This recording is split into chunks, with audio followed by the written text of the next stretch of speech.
Shalom Bapak Ibu Saudara-saudari yang dikasihi Tuhan, salam jumpa kembali dalam ringkasan pelajaran Sekolah Sabat Jemaat Yosodipuro pada hari ini 29 November 2023. Judul pelajaran Sekolah Sabat kita adalah Misi kepada Orang Kaya. Sebelumnya mari kita berdoa.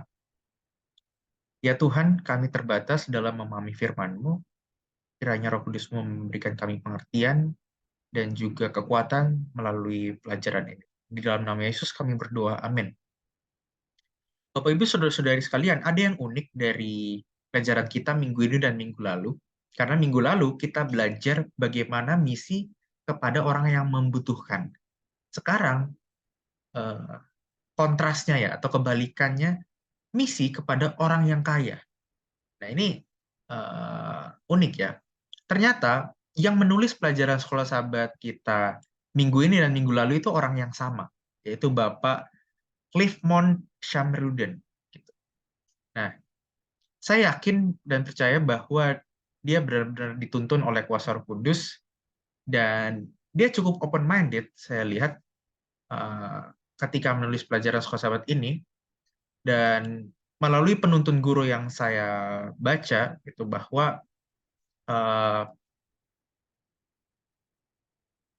Allah memang Tuhan kita, mati menebus kita, orang yang berdosa, tidak memandang latar belakang etnis, tidak memandang status sosial kita sebagai umat manusia, karena kita semua adalah orang yang berdosa, sama-sama berdosa.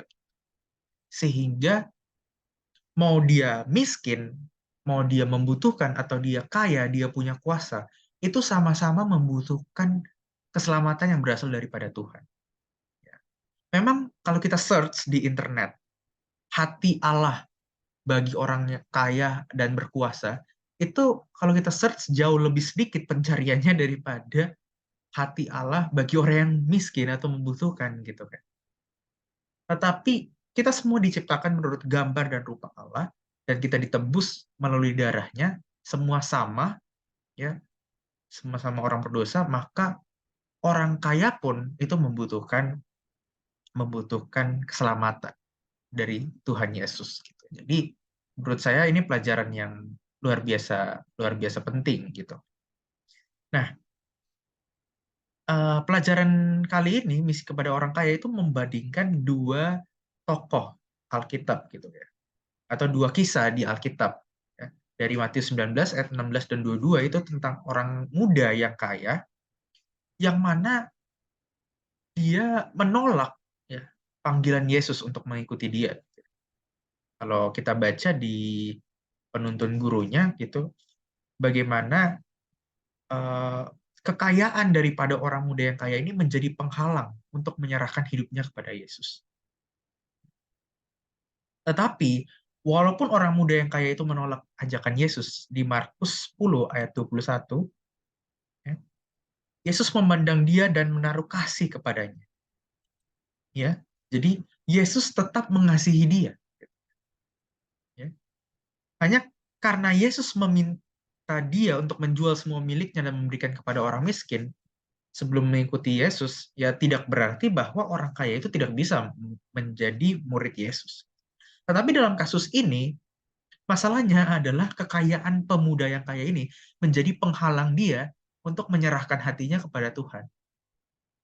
Ya.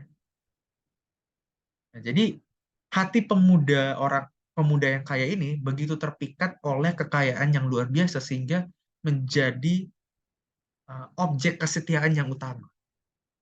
Jadi kekayaan seolah-olah menjadi tuannya gitu, menjadi prioritasnya, sehingga dia menganggap tidak lagi bergantung kepada Tuhan, gitu kan? Karena semuanya dia sudah punya, gitu kan? Nah, hati-hati dengan kekayaan, Bapak Ibu Saudara-saudari. Ya, tidak salah menjadi orang kaya, tetapi jangan sampai kekayaan itu menjadi tuan kita, gitu, istilahnya. Tuan dalam tanda kutip. Nah, dibandingkan dengan kisah Sakeus, Bapak Ibu, di Lukas pasal 19 ayat 1 sampai 10, itu Sakeus merespon Yesus. Sakeus itu pemungut cukai loh Bapak Ibu. Kepala pemungut cukai. Pajak lah istilahnya. Dan dia biasa memeras orang yang berkekurangan. Dan ini dianggap dosa gitu kan sama orang-orang Yahudi gitu kan. Dianggap perbuatan yang keji gitu. Iya, dia fokusnya hanya untuk mencari duit aja gitu kan, Sakeus ini. Tetapi respon dia terhadap Yesus ketika dia bertemu dengan Yesus itu berbeda. Yesus itu tidak meminta dia untuk menjual apa yang dia miliki seperti orang muda yang kaya. Tetapi Yesus melihat bahwa hatinya itu apa ya? Hatinya itu ingin diubahkan gitu. Ingin diubahkan dan mau apa? Mau berkorban gitu. Ya. Dengan hartanya, dia bilang dia akan kembalikan 4 kali lipat kalau dia memeras orang gitu.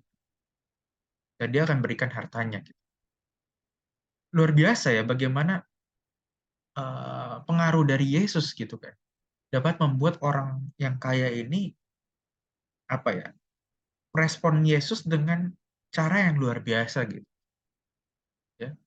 Artinya bahwa kalau mata kita sudah tertuju kepada Yesus, maka segala apapun yang kita punya itu sebenarnya sia-sia, Bapak Ibu. Jadi kuncinya adalah bagaimana kita terus mata kita tertuju kepada Yesus gitu kan. Karena harta apapun, sebanyak apapun harta yang kita punya, kita semua pasti akan mati gitu kan. Bukannya menakut-nakuti gitu kan. Tetapi pada dasarnya manusia itu akan mati dan harta kita tidak atau uang kita tidak akan bisa membeli kehidupan kembali gitu.